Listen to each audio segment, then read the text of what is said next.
je ne me retrouverai pas. Alors là, vous abordez une question, je dirais là aussi que là, c'est une question de valeur. L'école et l'avenir. Et je crois que c'est bien sûr le troisième chapitre de votre livre, les projets. Bon, l'école, l'avenir, et vous, quelque part, vous dites qu'il faut avoir des projets qui, au bout du compte, vous rapportent quelque chose, bien vous donnent quelque chose.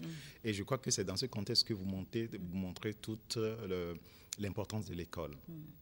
Est-ce que vous pensez, bon, évidemment, c'est dans le roman, vous en parlez comme ça, mais est-ce que vous pensez qu'aujourd'hui, surtout qu'on parle de 50 années de notre indépendance, qu'on a pris vraiment la mesure des choses en ce qui concerne l'école, son importance pour nous et pour demain? Oui, je pense que l'école est quelque chose de très important et je pense que les intellectuels de chez nous en ont vraiment pris conscience. Et ce sera à ces personnes-là à faire descendre l'information jusqu'au plus bas.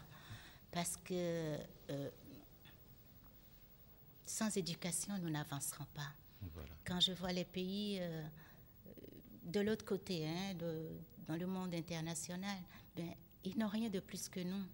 Et quand je vois la façon, les qualités de nos élites, je me dis, mais on est capable de choses, de beaucoup de choses, des choses vraiment qui vont surprendre le monde si tous on se mettait ensemble. Il faut vraiment que nous arrivions à faire descendre l'information pour sensibiliser les très jeunes. Voilà, parce que souvent, il y en a qui se découragent aussi. Quand ils nous voient, nous les grands, fonctionner, ils se disent, mais où est-ce qu'on va? Bon, je ne suis pas venue là pour parler politique non, je ne mélange pas. Mais c'est dire que moi, je voudrais vraiment que nos élites, parce que je vois vraiment des qualités indéniables, et même que les gens nous envient à l'extérieur, qu'on puisse aider les très jeunes à avancer. Et donc, je profite aussi pour vous dire que sur ce petit livre, j'ai un projet que j'ai proposé déjà à un organisme, mais je ne vous en parlerai pas beaucoup aujourd'hui, et j'attends des réponses pour faire quelque chose pour l'école de Mitra et pour d'autres écoles aussi, voilà, en fonction de la réponse que j'aurai pour le projet. Et j'espère pouvoir revenir ici dans quelques mois ou quelques années, vous parler de la concrétisation de ce projet-là. Donc, porter l'information à nos plus jeunes, et qui prennent bien conscience que l'éducation, c'est la clé de demain. Voilà. L'éducation, la culture, tout ce qu'ils font de l'art, on doit vraiment par tenir. Rapport à l'école, donc nous allons revenir tout à l'heure, mais en attendant, nous allons faire une petite pause, demander à la régie donc, de nous faire une petite pause musique avant qu'on continue.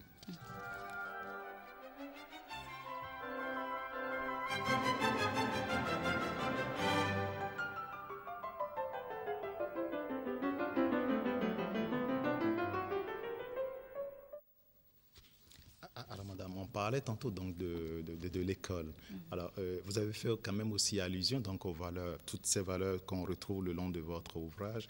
Alors, comment concilier cette école, disons, moderne, qui pourrait nous ouvrir d'autres horizons et nos valeurs qui pourront toujours continuer à nous enraciner, disons, dans notre culture, dans notre milieu? Est-ce que c'est possible? Pourquoi voulez-vous que nos valeurs restent dans notre milieu? Pour moi, les valeurs, c'est universel. Tout ce que moi je décris là, l'amitié, le respect, la tolérance, le partage, c'est universel. Et quand je vois ce qui se passe ailleurs ou dans d'autres pays, je me dis, ça se perd. Alors que chez nous, excusez-moi d'être un peu de m'axer sur le Bénin, mais chez nous, c'est comme une grâce, parce que dans chaque famille, dans chaque structure sociale, on voit toujours ces valeurs-là, même si nous sommes happés par le matérialisme de l'autre côté. Est-ce qu'il n'y a pas d'illusion? Il n'y a pas une certaine déliquescence qui peu à peu nous gagne? Oui, mais c'est à nous de nous y accrocher. Hein? C'est à nous de nous y accrocher et de le rappeler. L'école peut le faire. L'école peut le faire. Oui, parce que nous avons de très bons bons maîtres, de très bons professeurs, pour ne pas en citer, non, oui, moi j'ai fait l'université ici jusqu'à mon DUG, hein, j'ai eu mon duel 2 ici, c'était le duel, là, c'était le départ. Eh bien, je vous assure, le niveau avec lequel je suis partie à Bordeaux finir mes études, ben, j'étais à l'aise. À l'aise. Voilà. Alors, restons toujours dans le domaine donc, des valeurs. Et je crois quelque part qu'on peut parler aussi donc, de la responsabilité collective. Oui. Alors, cette scène-là où on voit donc Emma et le jeune, comment il s'appelle, Jean, je ne sais plus, se promener. Oui. Alors, ils allaient quelque part, la nuit tombant, et puis un aîné qui travaillait les perçoit dans le champ, il dit, mais où allez-vous, il fait tard. Emma et Tani. Voilà, et Tani. Ils allaient dans le champ de riz. Dans le champ de riz. Oui. Alors, aujourd'hui, vous pensez qu'une telle chose est encore possible, que l'on se sente collectivement responsable de la jeunesse qui monte? Si, dans les villages, encore, oui. Ça existe encore. Oui. Peut-être en ville, mais j'avoue que je n'ai pas encore passé beaucoup de temps ici. Ça fait près de 15 ans que je n'ai pas eu l'occasion de venir. Mais je crois que ça, c'est indéniable quand même. Dans les villages, je suis convaincue, hein, parce que j'entends des histoires. En ville, peut-être un peu moins, mais je ne connais pas un seul Béninois, ou peut-être même africain, mais bon, je parle du Bénin, un seul Béninois qui laisserait un enfant tomber dans la rue, livré à lui-même. Je ne crois pas. Vous ne croyez pas? Mais, vous savez, hier, j'avais un chauffeur qui m'aidait parce que j'avais plusieurs rendez-vous. Et à un moment donné, je devais faire... il y avait une autre interview qu'on m'a imposée pour gagner du temps. Bref, alors j'avais peur. J'étais un peu inquiète pour le chauffeur. J'ai dit, mais écoute... René, ça fait depuis ce matin, tu es avec moi, il faut absolument que tu rentres maintenant, je vais me débrouiller. Eh bien, il me dit, mais non, madame, je reste avec vous jusqu'à la fin, je ne peux pas vous laisser seule.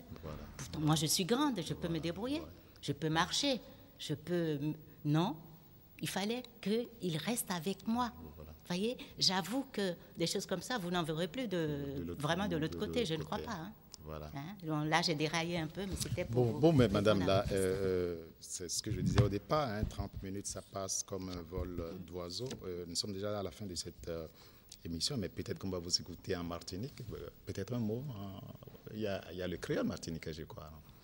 Vous voulez dire un mot à vos amis, à vos parents de là-bas aussi? Ou bien peut-être en langue vis-à-vis des habitants de Mitro, je n'en sais rien. Pour qu'on arrête cette émission-là. Ben oui, pourquoi pas. Mais oui. Alors, le grand message que Emma nous apporte. Alors, je le dis en français ou... Comme vous souhaitez. J'aurais souhaité que ce soit ou bien envers les gens de Mitro ou bien envers les gens de la Martinique, pourquoi pas. Ah ouais, ben, on va le dire. Vous avez le choix. Pour les gens de Mitro.